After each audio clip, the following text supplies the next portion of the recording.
Hello friends and welcome back to Chessopedia.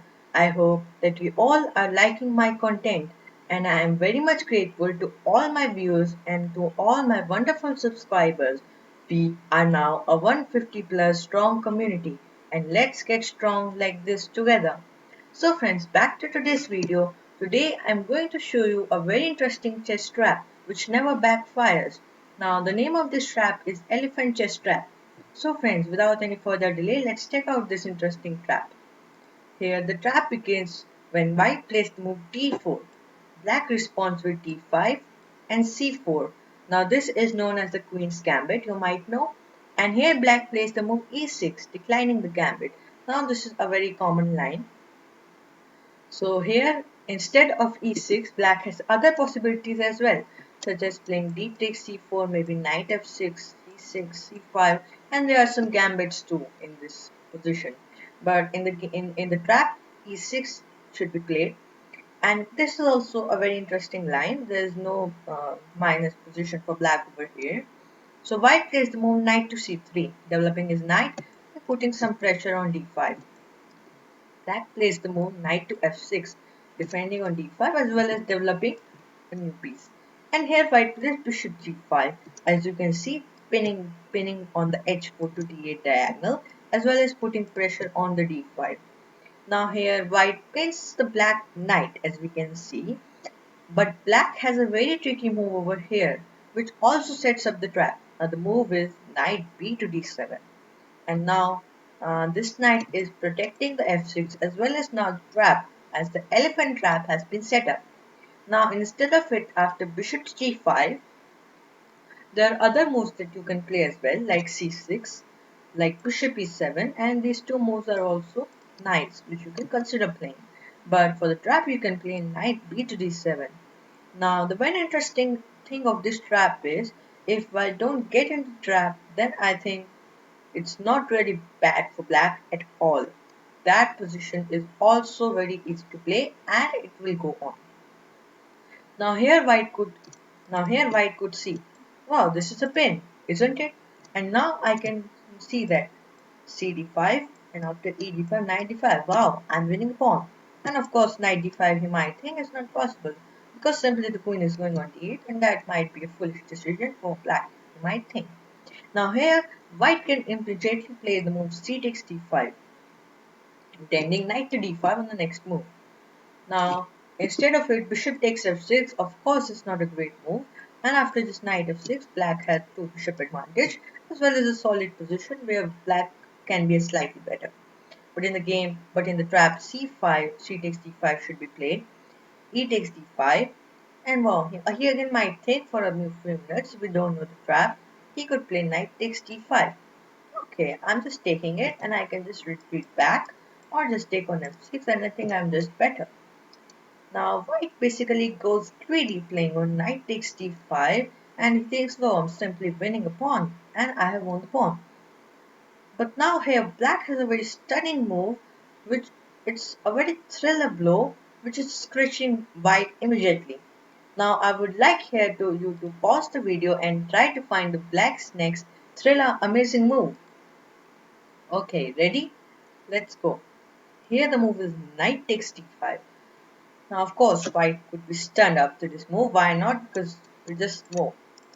Maybe we forgot about the queen or maybe it's a trap. Let's see. Okay. Now in this position, bishop takes d8 seems to be the best move. Which I think, okay, many of you will play.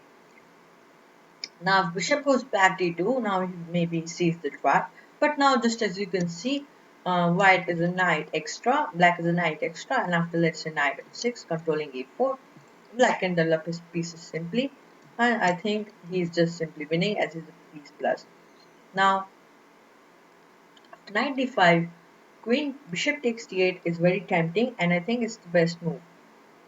And here comes the very interesting move, for which knight takes d5 was very important. Now the move is bishop to b4 check. Now you shouldn't take on d8 because now bishop to b4 can be blocked via a3 and you are just a piece and you are just a queen minus. You have two pieces for the queen. But here we play bishop to b4 check, attacking the king, and the only place for the king to go is nowhere but to bring the queen in front of it. And here, many of you would just take the queen immediately when he plays queen d2. But I guess that's not the best move.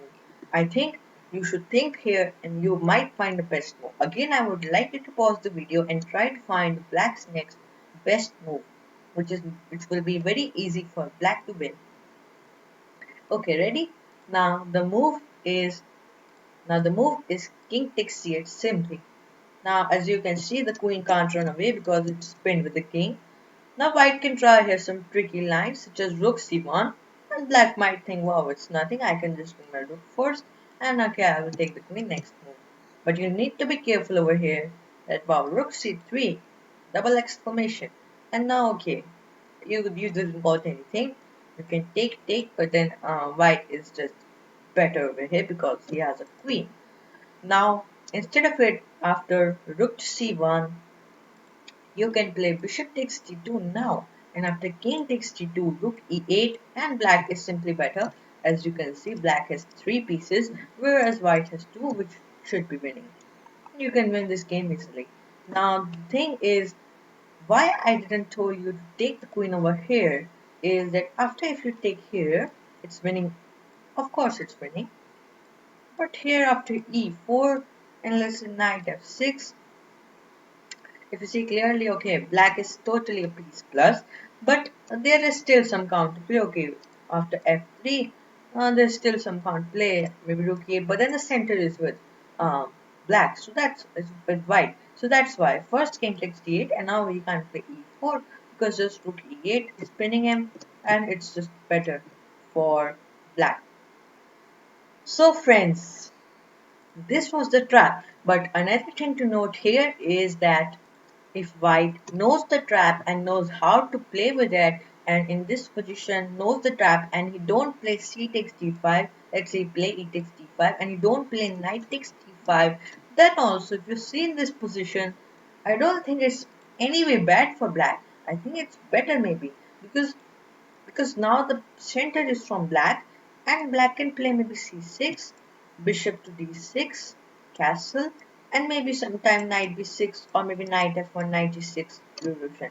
Now after c takes d5, before that also, if let's say white play knight f3, he knew the trap, and now you can maybe just play bishop e7, maybe you can play the move c6, and it's also a very nice position where black is not at all bad. Black can play bishop d6, castle, h6, maybe sometimes knight e4 later on, and I think this is not a problem at all. And this is a very okay line for black. And if white gets into the trap, then I think you would be crushing him really, yes. So friends, the wonderful trap you just saw was invented when it was played in a game between Karl Mohr and Daniel Harwitz in Berlin 1848. I highly recommend you all to learn and apply it in your games. Also, share your experiences with me in the comment section below.